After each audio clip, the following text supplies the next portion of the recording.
नमस्कार साथियों, मैं राहुल एजुटॉक से। देखिए, जैसे तो आपको इन्फॉर्मेशन मिल ही चुकी होगी क्योंकि यूट्यूबर्स लोग काफ़ी हैं।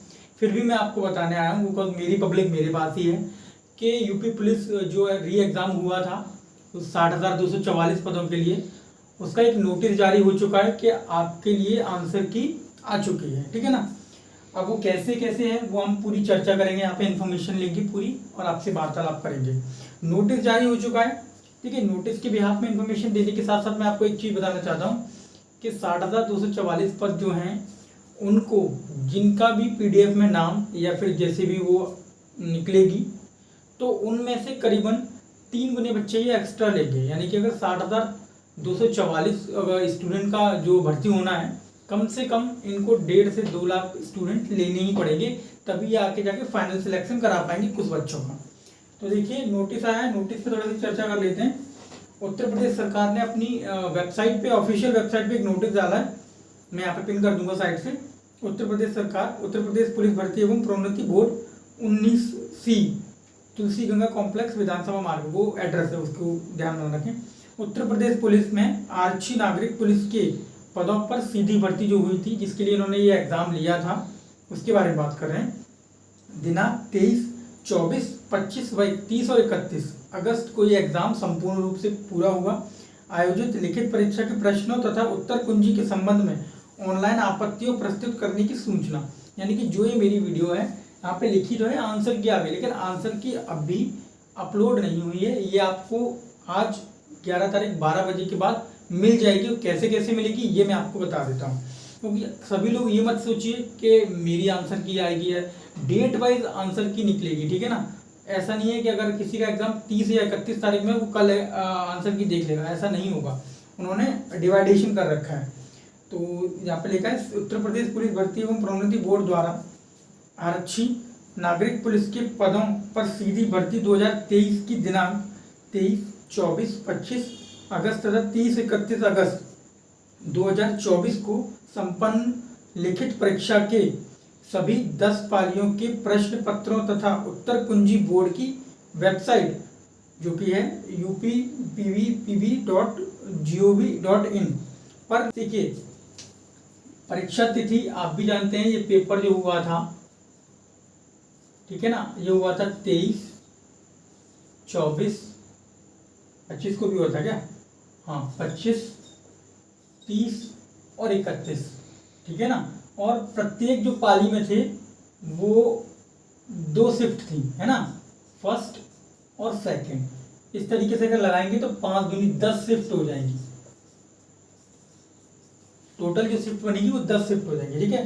तो उन्होंने इस तरीके से बताया हुआ है कि परीक्षा तिथि 23 तारीख का जो आंसर की अपलोड होगा वो होगा 11/9/2024। अंडरस्टैंड, समझ में आ गया।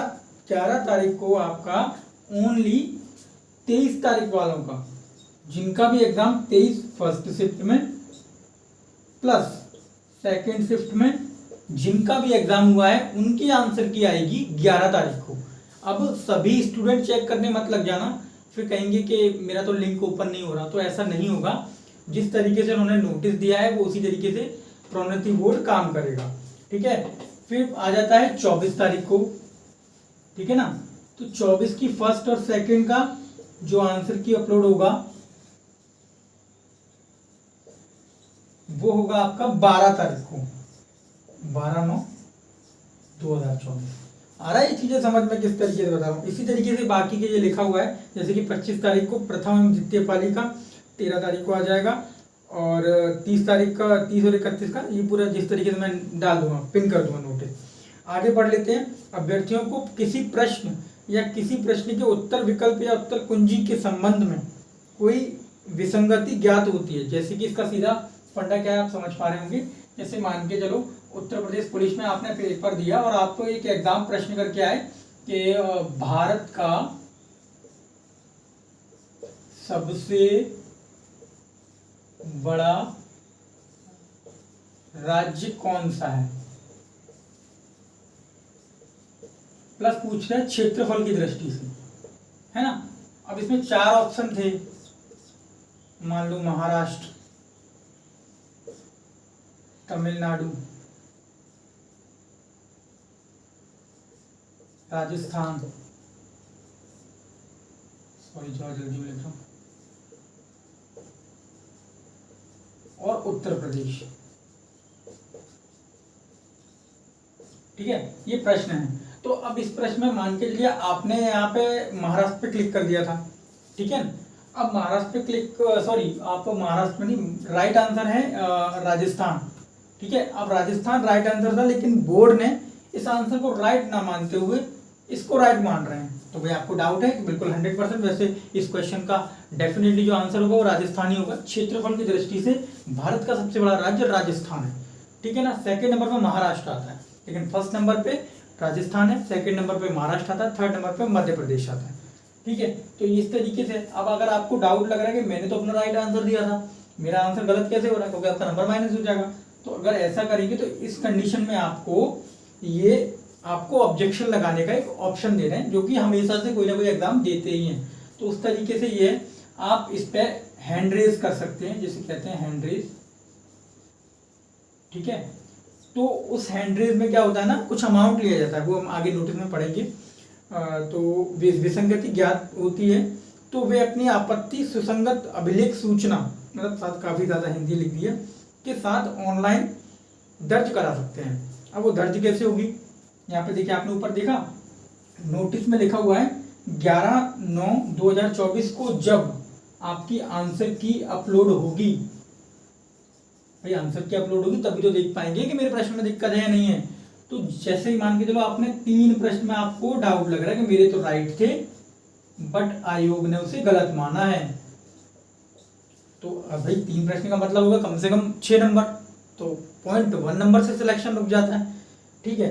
तो ये है। फिर ये बोल रहे हैं कि आपत्ति दाखिल करने की अंतिम तिथि, आप उसी दिन जो 11 तारीख वाले लोग हैं जिनका प्रश्न गलत हुआ है या जो भी उनको आपत्ति अपने प्रश्न पे आ रही है, वो 15/9/2024 तक अपना जो हैंड रेज वाली मैंने ये आपको चीजें बताई ये कर सकते हैं। करेंगे कैसे, उसके लिए प्रॉपर आपको वीडियो मिल जाएगी। अभी इसके बारे में इंफॉर्मेशन नहीं आई तो मैं आपको बता नहीं पाऊंगा, ठीक है। बाकी सिंपल है, कोई वेबसाइट पे जाके वहां पे क्लिक करना होगा और आपको कुछ अमाउंट लिया जाएगा, शायद मेरे हिसाब से 50-60 रुपये लगता है एक प्रश्न का, वो आपका ऑनलाइन कटेगा, उसके बाद वो आपको हैंड रेज करने को मिल जाएगा और आयोग देखेगा कि आपने जो बात है वो सही लिखी है, सही है, तो फिर आपको नंबर दिए जाएंगे। यानी कि यहाँ आपका सिलेक्शन रुक भी रहा होगा और आपका 1-2 नंबर कम पड़ रहा होगा, और अगर आपकी बात सही है तो फिर आपको सिलेक्शन की प्रोसेस से आगे बढ़ाया जाएगा, ठीक है। तो आगे बढ़ लेते हैं। इसमें लिखा है अभ्यर्थियों को आपत्ति दर्ज कराने हेतु बोर्ड की वेबसाइट पे जाना पड़ेगा। बोर्ड की वेबसाइट कौन सी होती है, बोर्ड की वेबसाइट पर उपलब्ध लिंक, वहाँ पे एक लिंक वो अपलोड कराएंगे, जो भी होगा वो चीज़ें जब आ जाएंगी 15 तारीख को तब मैं आपको बता दूंगा। लिंक पर जाकर अपना रजिस्ट्रेशन नंबर, जो भी आपका रजिस्ट्रेशन नंबर है, जन्म तिथि व प्रश्न पुस्तिका का जो आपको, कि आप जब पेपर घर पे ले आए होगे तो उसमें ऊपर आंसर है, हाँ क्वेश्चन शीट पे एक नंबर लिखा हुआ है, तो उस पर सहायता से लॉगिन करना होगा, जिसमें प्रत्येक अभिलेख प्रश्न अपने प्रत्येक आपका जो प्रश्न है वो पूरा उसमें वहाँ पे देखिएगा। किस प्रश्न पे आपको डाउट है वहाँ पे क्लिक कीजिए और अपना हैंड रेज कर दीजिए, ठीक है, देख सकेंगे। थर्ड ऑप्शन लिखा हुआ है अभ्यर्थीगण उपरोक्त अंकित सारणी में अपनी परीक्षा तिथि के सम्मुख अंकित निर्धारित तिथियों के ही अपनी आपत्ति ऑनलाइन दर्ज करा सकते हैं, ठीक है। जिस प्रश्न के संबंध में एक बार आपत्ति दर्ज हो चुकी है, ये भी देखो इन्होंने इंपॉर्टेंट बात बोली है, अगर आपने किसी प्रश्न के लिए एक बार आपने, ठीक है ना, एक बार आपने उसके बारे में बोल दिया, चाहे फिर वो गलत हो या सही हो सकता है ना कभी कभी, तो अच्छी तरीके से खुद देख लीजिएगा कि मैं जिस चीज के लिए हैंड रेज कर रहा हूँ वो बिल्कुल सही है, सटीक है, क्योंकि अगर ऐसा नहीं हुआ तो ना तो वो आपका नंबर प्लस में जुड़ेगा ना माइनस में, वो प्रश्न ही खत्म कर देंगे। तो उस तरीके से थोड़ा ध्यान रखिएगा। आपत्ति दर्ज की चुकी है उस पर पुनः आपत्ति नहीं की जा सकेगी, एक ही बार होगा। अतः अभ्यर्थी को सुझाव दिया जाता है कि आपत्ति दर्ज कराने से पूर्व उसका भली भांति परीक्षण कर लें कि मैंने जो मैथ का क्वेश्चन लगाया है तो मेरा ये आंसर सही था, आयोग गलत मान रहा है, कैसे गलत मान रहा है, तो वो पहले चेक कर लीजिएगा। टीचर से पूछ के, अपना जो भी आपका कंफर्म है उनसे। बार बार ऐसी गलती करेंगे तो पैसा भी जाएगा और चीज़ें भी सॉर्ट आउट नहीं होंगी। करने के उपरांत ही आपत्ति दर्ज करें, अच्छी तरीके से समझ लें, उसके बाद ही जाहिर सी बात है 100% आप सॉल्व होंगे कि हाँ श्योर होंगे कि मेरे प्रश्न गलत है, तभी करेंगे ना। अभ्यर्थी अपनी आपत्ति केवल बोर्ड की वेबसाइट पर उपलब्ध लिंक के माध्यम से ऑनलाइन ही दर्ज करा सकते हैं। इसमें भिन्न किसी अन्य माध्यम की प्रेषित कोई आपत्तियां या यदि रजिस्ट्री, डाक, ईमेल और कोई भी मतलब किसी भी तरीके से वो नहीं कर सकते। यद्यपि इस सूचना को वेबसाइट पर अपलोड किए जाने में पर्याप्त, बाकी तो ये ETC समझ जाइए, वो मतलब की चीज़ नहीं लिखी हुई है, मतलब का मैंने आपको बता दिया।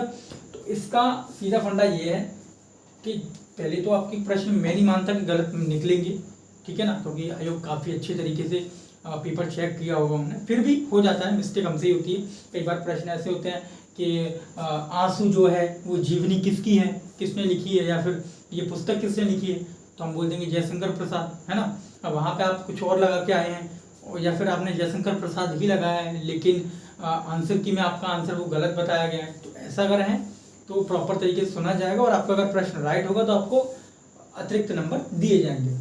तो ये पूरा मैंने आपको जो बताया है, ये यूपी पुलिस री एग्ज़ाम के लिए 60,244 जो पद हैं उनके लिए है पूरी इन्फॉर्मेशन। आंसर की अब भी नहीं आई है, 11 तारीख को जो अपलोड होगी, 11 तारीख वाले अपना देख लें, क्योंकि देखिए ये आंसर की वैसे नहीं आ रही है कि आपने नंबर डाला, रोल नंबर डाला और निकल के आ गई किसी भी शिफ्ट की, वैसे नहीं, शिफ्ट वाइज दे रहे हैं। तो जैसे जैसे आती जाएगी वैसे वैसे, अब पर्टिकुलर हर वैकेंसी या हर शिफ्ट के लिए तो वीडियो नहीं बनाई जा सकती, तो आप चेक कर लीजिएगा। बाकी लिंक मैं अपनी वेबसाइट पे डिस्क्रिप्शन में डाल दूंगा कि किस लिंक से आपको डाउनलोड करना है, ठीक है। बाकी एक छोटी सी इन्फॉर्मेशन यही है कि जिन भी बच्चों के, पहले ही बोला था मैंने, 200 प्लस नंबर,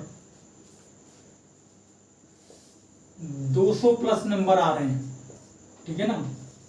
अगर आपके 200 प्लस नंबर आ रहे हैं तो आप रनिंग करना स्टार्ट कर दीजिए, बिकॉज फिर आपका सिलेक्शन, जैसे आपका आंसर की आ जाएगी फिर आपको पता चल जाएगा ना कि 200 नंबर तो मेरे बन रहे हैं, और आप बोल रहे हैं कि नहीं 250 जाएगी कट ऑफ, 260 जाएगी, 270 जाएगी, नहीं जाने वाली है।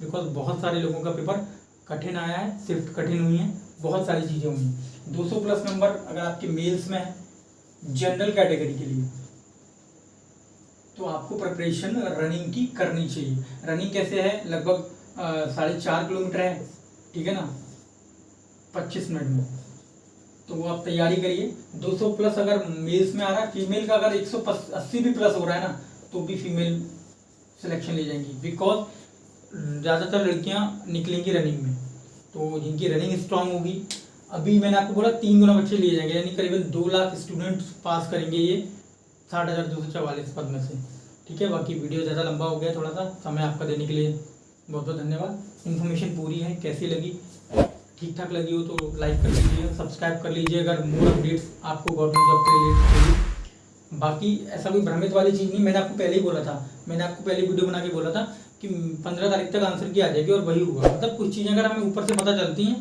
तो हम ऑथेंटिक इन्फॉर्मेशन आपके लिए लेके आते हैं। बाकी ऐसा बिल्कुल नहीं होता है कि हम हवाबाजी करते हैं, कहीं देख लिया तो आपको बता दी, नहीं, पूरी इन्फॉर्मेशन सही होगी, इस चैनल पे वही आपको मिलेगी। बाकी बार बार वीडियो बनाने का ऐसा कोई शौक नहीं, अच्छे से जो इन्फॉर्मेशन पूरा देख लेता हूँ, समझ लेता हूँ, तभी आपके लिए लेके आते हैं। बाकी जुड़े रहिए, आगे upcoming examination SSC GD MTS के रिगार्डिंग जो भी इन्फॉर्मेशन मेरे को मिलेगी आपके लिए लेके आता रहूँगा। नमस्कार।